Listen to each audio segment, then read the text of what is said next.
And I'm also going to play with adding color to the paper as well as drawing it away with cotton ball. I've got some yarn laying around, some paper towel scraps, anything, kleenex, anything that's going to kind of absorb the color in the water, just to kind of do more of a subtractive technique to see what happens. So I really love working with juicy watercolor application. So I'm going to load up my palette, load up my brush with a lot of water. I'm just going to have a bunch of color here that's left over. And just lay it down. I want to really let it be bold on the paper, because the more color that I have down there, the more range I can get when I start pulling it away. So I've got some color there. I'm going to take my cotton ball and kind of unravel it a bit, kind of let it create kind of an organic shape, lay it down much like I would when I'm working with wet on wet and saran wrap, and just kind of let it suck up the color a little bit there. So today I want to play around with doing more of a subtractive process with the watercolor painting. I want to play around with a different way to kind of create color variation and value variation by really starting out with super saturated paint on the paper and then using various materials to kind of pull that paint away, and experiment with how long I leave it on there and how long I wait to put it on. So like this has been on there for a bit, and I'm going to kind of tear some off and suck some up over here, kind of draw that away. I really like the strings that you get when you kind of pull it apart. So I kind of want to try to get that captured in some of the juicier parts of my paint. To really just play with texture and play with value in a way that I haven't done a ton of before in my work. I'm also going to play around with loading up my brush with color, a lot of color. Just really getting a saturated puddle going on my palette. And then going over the paper, kind of letting that color just play. And then I'm going to wash my brush, and I'm going to give the paint a chance to dance. And just kind of drop in some water that it can kind of go out into. Let it bleed out on its own. And then I want to go in, this time I'm going to go in with my yarn. So I'm going to cut off some of my yarn. So I've got some really juicy blue down there. I added a little white to let it bleed out on the sides. I'm going to take my scissors, I'm going to cut up my yarn. Different lengths. And just kind of let that lay down in there, absorb it, absorb the paint a little bit. And depending on how long I leave it on there and how fresh the paint has been applied is going to change the effect. The yarn is going to be more subtle than the cotton, just by nature of the tightness of the threads of yarn versus the wispiness of the cotton. But let's start to see what we've got going on here. Pull that up. A little bit of texture happening. I'm going to let it go all the way to dry to really see the effect. Big section. Not too much happening there. I bet the big one's got something cool happening. The other thing I can do is, because the cotton is going to get attached to the paint a little bit, I could leave it there. I could let it be more of a mixed media piece. Ooh, that's cool. I really like that a lot. It changed the way the color went down. So because of the puddled areas, some of the color got completely pulled up to just a very muted aspect of what the colors kind of merged into, this very light orange. And then other parts, it kind of helps separate the more, the bolder red orange from the yellow ochre that I had mixed into that, which is pretty cool. I'm very excited about this. that is going to be super awesome to explore in some bigger pieces. And then with the yarn, if I pull it off too soon, it's just going to kind of create like a little ghost. Like in this one, I kind of made the strand, it made a darker form. It almost like drew the paint in. So we'll put that back and see what happens. So let's let that one dry and let's explore the cotton further because I'm really excited about what happened there. And I'm going to do it with some bolder colors so you can really see the experiment that's happening. I'm going to load up my brush with some green. Nice, bold, bold, bold green. And put that down. And I want to play with the two colors so I can see if I can recreate this.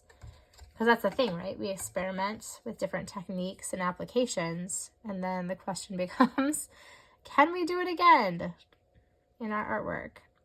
Or do we have to just let it be a happy accident and, you know, never quite the same?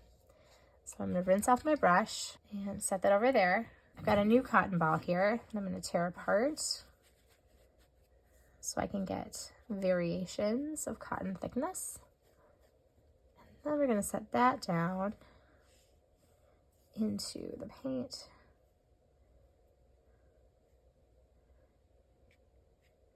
Pull it out more. Gently press it in. And let it do its thing. Much like how we need to let the water do a lot of the work with watercolor, I'm going to let these application techniques kind of take control and not try to control them too much. I really do like the parts of this that it's stuck in there. And I could let it dry all the way, and I could be more meticulous about getting it out of there, but I like real and implied textures, so we'll see. I can already see it working here. I can already see it kind of pulling the color, which is really interesting. Closer. So that would be super fun to see. Now let's take a look at the yarn, where we're at. So it's interesting because the yarn has an opposite effect. Whereas the cotton kind of pulled the color out, the string is actually intensifying the color. So different materials, different effects, right? And this is still wet, the blue. So I could let it dry and take it further, but I'm content with that experiment. So we've got cotton, a cotton ball pulled apart did that texture. We've got this happening with the yarn, as well as the juicy color areas versus juicy water areas. And then we're gonna let this one keep rolling. For my next experiment, I want to play around with kleenex and really kind of see the difference between blotting and leaving it on there for longer as it pulls it off. And then if I crinkle it up in certain ways, how does that change it? So if I just tear off some pieces, put those down and let them absorb, we'll have one effect. And then you've always got the what's going to happen at the edges if it's all touched down. So those are just going to soak it up. This time I'm going to crinkle it up, and I'm just going to kind of quickly put it down and suck it up. Do a little bit longer, and then pull it up. Very cool. And then I can always keep painting back into this. It doesn't have to just be one texture and done.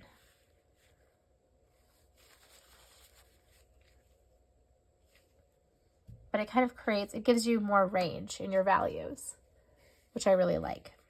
I like that a lot. And then I can let it dry a little bit. Move my palettes around here. And I can keep going. I'm going to load up some limier green and kind of paint back in.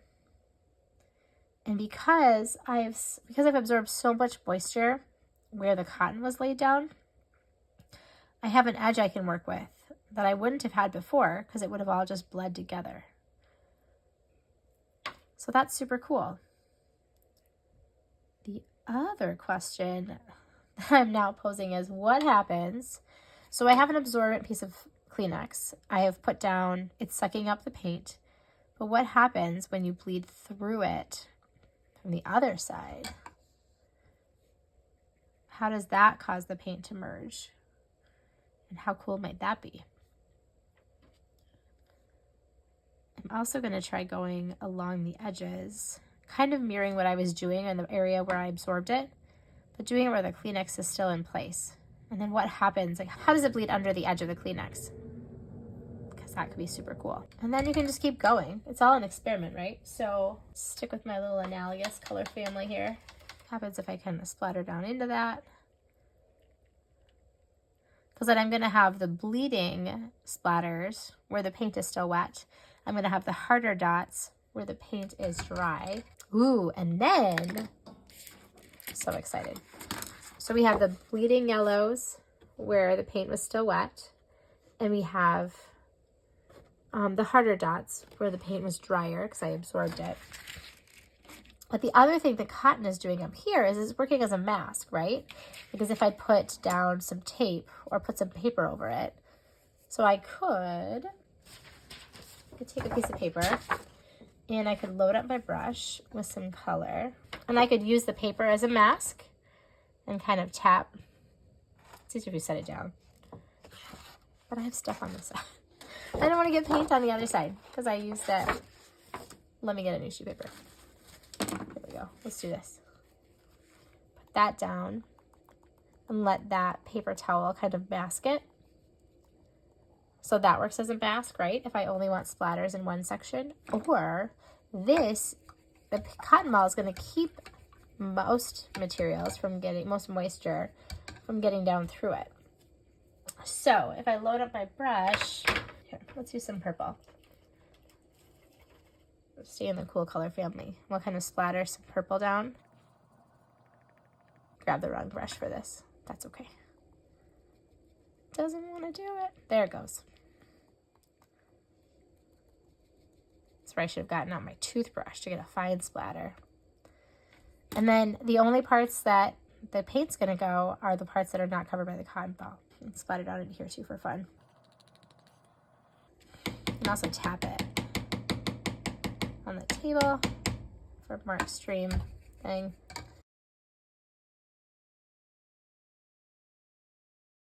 Let's see what happens where the Kleenex was. So that, not terribly exciting. It's a little softer edge than where I deliberately painted it, where it bled kind of under the Kleenex.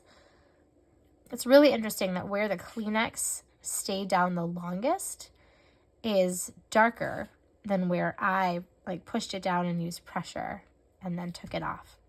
Very interesting. Let's see over here. Color bled through as expected, right? But this is a very different application of that green than when I painted it directly down. And then let's check over here. Our cotton.